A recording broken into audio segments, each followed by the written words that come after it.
This is a very, very exciting time for immunotherapy in multiple myeloma, and we'll see a lot of exciting data at ASCO this year. So first, as of March this year, we have our first FDA-approved CAR-T, BCMA targeting CAR-T in multiple myeloma, and that is with ide-cel, or Abecma as it's a commercial name. So we here at ASCO this year updates from the registration study KarMMa-1, for which ide-cel was approved. And now with longer follow-up than what was reported last year at ASCO, now close to 2-year follow-up, what we're now seeing is that the median overall survival is close to 2 years, 24.8 months. So that's pretty impressive for a single dose infusion, no maintenance therapy, which is unlike anything else right now that we have in conventional treatment options in multiple myeloma. So, that's very exciting to see. They did also, you'll see some presentations on subgroup analysis. So other patients with higher risk features like elderly, extramedullary disease, and so on, we're seeing similar rate of overall survival. So very exciting.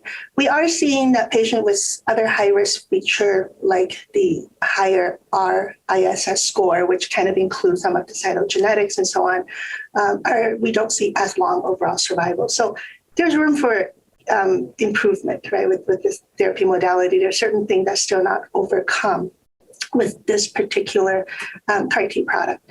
And so we know with the next in line to be reviewed by FDA is cilta-cel.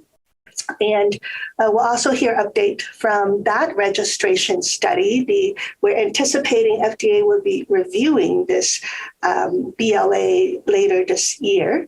And so with this particular study, CARTITUDE-1, what we're seeing there is quite an impressive response rate. So overall response rate is 98%, but stringent CR rate is 80%. And that's quite impressive with this CAR-T product. And we also now have a little bit longer follow-up on the study as well, 18 months follow-up.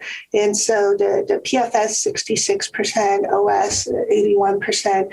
So very, very impressive. I think potentially a real contender if it does come into practice, just looking at the clinical activities.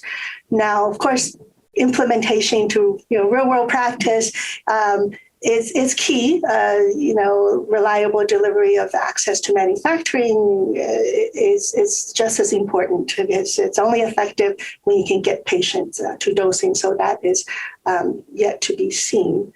So now with both of these products, they are moving into earlier line space.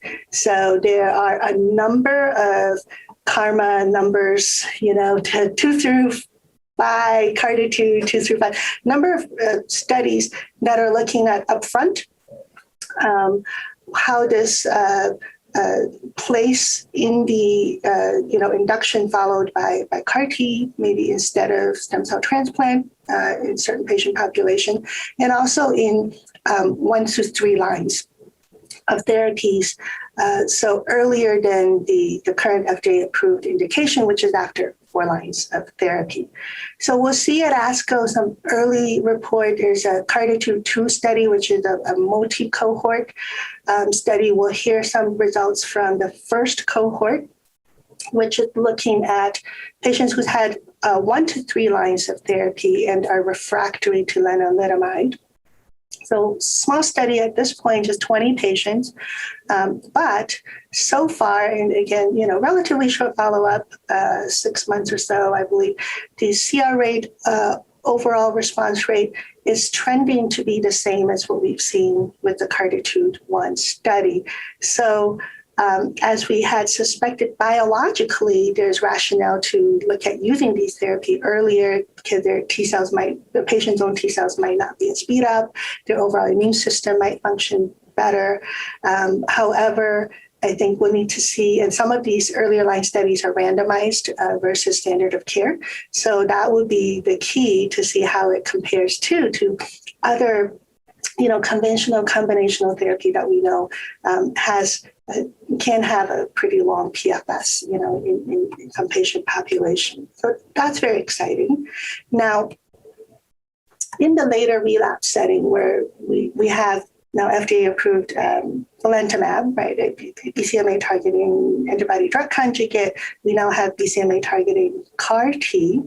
There's lots of studies looking at ways to improve CAR T functions, and we'll see a few of these at ASCO this year as well, in terms of, both ways of designing a CAR construct to potentially induce less immunogenicity or immune response against the CAR, so make the CAR T last longer, or faster manufacturing of the CAR T product for quicker turnaround and maybe healthier T cells. Very encouraging response rates so far with those products. But we also see the bispecifics antibodies in that space also seems to be performing very well. Both the BCMA targeting bispecific with the teclistamab being with a little bit more data to date. And then also the non-BCMA targeting, the GPRC5D bispecifics, they all have really nice response rates as well. And, maybe a little bit more manageable toxicity profile in terms of cytokine release syndrome, neurotoxicity, although CAR T in this myeloma space is also a lot better performing too compared to CD19 CAR T in leukemia and lymphoma space. So I think it's nice that we will have lots of options for our patients. We will need to see some of this data with longer follow-up to understand how does the progression-free survival, for example, compare between bispecifics and CAR T. So is there a real contender from that response standpoint? But it may ultimately be that are there patient-specific considerations, just given the different logistics? The bispecific can be more readily off the shelf. You do not need to give them for depletion chemotherapy with that, so there can be less toxicity associated with that. But it is a continued treatment until you progress on a disease, so more similar to other drugs that we have available for multiple myeloma. And for our patients who's had CAR T and are in remission and don't need any treatment for the years that they could be in remission, that is a huge quality of life for them. I've certainly had patients tell me, this is the best I've felt. This is, I haven't remember feeling this way since I've had multiple myeloma. And of course, the quality of life, EPR are formally being studied in these clinical trials. So we'll see some evolving data from that as well. But I think this is, again, to recap, very exciting time for immunotherapy options, novel immunotherapy options in multiple myeloma.